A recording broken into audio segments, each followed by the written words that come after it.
ईंधन सिर्फ petrol pump की नली से बहता हुआ एक तरल पदार्थ नहीं है, ये वो धुरी है जिस पर हमारे और आपके घरों का पूरा बजट टिका है। जरा उस इंसान के बारे में सोचिए जो सुबह गाड़ी स्टार्ट करते ही पेट्रोल के मीटर को घुरता है। आज के इस गहरे विश्लेषण में हम उस मीटर के एक बहुत बड़े झटके की बात करने वाले हैं। दैनिक भास्कर की एक बेहद अहम रिपोर्ट सामने आई है जो हमारे ईंधन मानकों में एक ऐसे भूचाल की ओर इशारा कर रही है जो सच में बहुत कुछ बदलने वाला है। E85 फ्लेक्स फ्यूल की तरफ हमारा ये जो नया कदम है ना, ये सिर्फ एक तकनीकी बदलाव नहीं है, ये एक ऐसी जमीनी हकीकत है जो सड़कों पर दौड़ते हर पहिए और हमारी अर्थव्यवस्था की नींव को झकझोरने वाली है।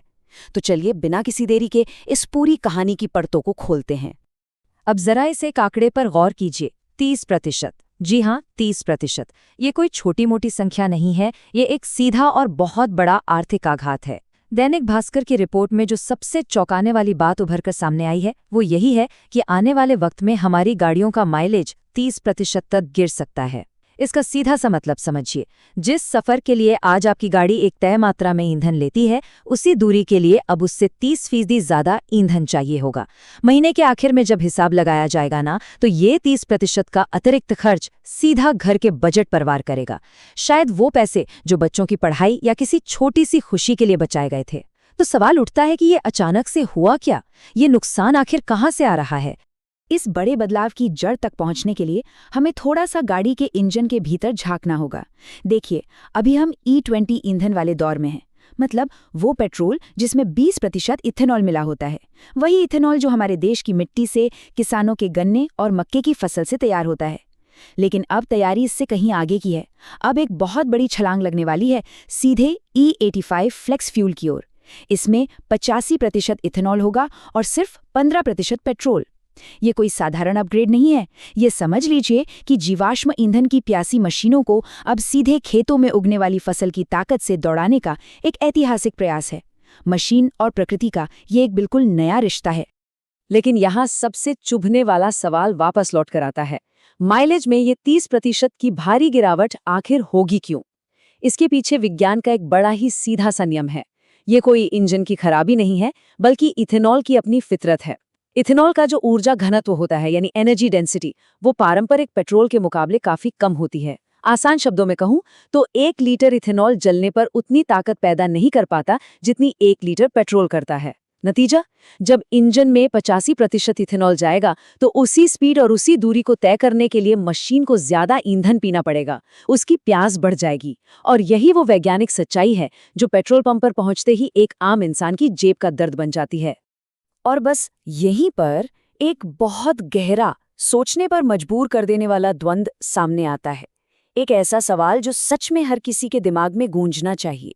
जब हमें पता है कि इस बदलाव से माइलेज गिरेगा, जब ये पूरी तरह से तय है कि इसका सीधा बोझ आम इंसान की जेब पर पड़ने वाला है, तो फिर एक राष्ट्र के रूप में हम इस नुकसानदेह दिखने वाले रास्ते पर इतनी तेजी से दौड़ क्यों रहे हैं? कोई भी देश जानबूझकर ऐसा क्रूर फैसला क्यों करेगा जिससे उसके ही लोगों का खर्च बढ़ जाए? इस सवाल की गहराई को महसूस कीजिए। ये वो मोड़ है जहां एक इंसान का रोजमर्रा का संघर्ष और एक पूरे देश का भविष्य आपस में टकराते हैं। यकीन मानिए, ये सिर्फ ईंधन बदलने की जिद नहीं है। इस पूरे रहस्य का जवाब एक बहुत ही खौफनाक चक्रव्यूह में छिपा है, और वो है विदेशी कच्चे तेल की गुलामी।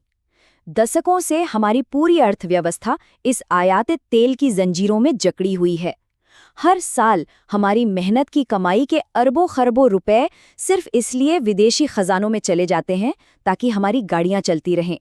ये एक ऐसा दर्द है जो हमारे देश को भीतर ही भीतर कमजोर करता है। E85 फ्लेक्स फ्यूल की ये तैयारी असल में इसी गुलामी की बेड़ियों को हमेशा के लिए तोड़ देने का एक अचूक हथियार है। सोचिए, जब हमारे वाहनों में 85% ईंधन विदेशों से नहीं बल्कि हमारे अपने किसानों के खेतों से आएगा, तो विदेशी तेल पर हमारी निर्भरता धड़ाम से गिर जाएगी। वो जो 30% माइलेज का नुकसान है ना, वो असल में एक आत्मनिर्भर भविष्य की कीमत है। वो पैसा अब विदेशी सौदागरों को नहीं बल्कि हमारे अपने देश के ग्रामीण भारत की नसों में दौड़ेगा। तो इस पूरे विश्लेषण के अंत में हम इतिहास के एक ऐसे दौराहे पर खड़े हैं जहां सबसे बड़ा सवाल अब हमारे ही सामने है। क्या विदेशी तेल की इस गुलामी से हमेशा के लिए आज़ादी पाने की खातिर रोजाना होने वाले इस भारी व्यक्तिगत नुकसान को स्वीकार किया जा सकता है, क्या एक सशक्त और आत्मनिर्भर राष्ट्र की ये कीमत वाजिब है? ये कोई मामूली फैसला नहीं है। एक तरफ देश की आर्थिक आज़ादी है और दूसरी तरफ एक आम इंसान की जेब का संघर्ष। दोनों आज एक ही तराजू पर रख दिए गए हैं।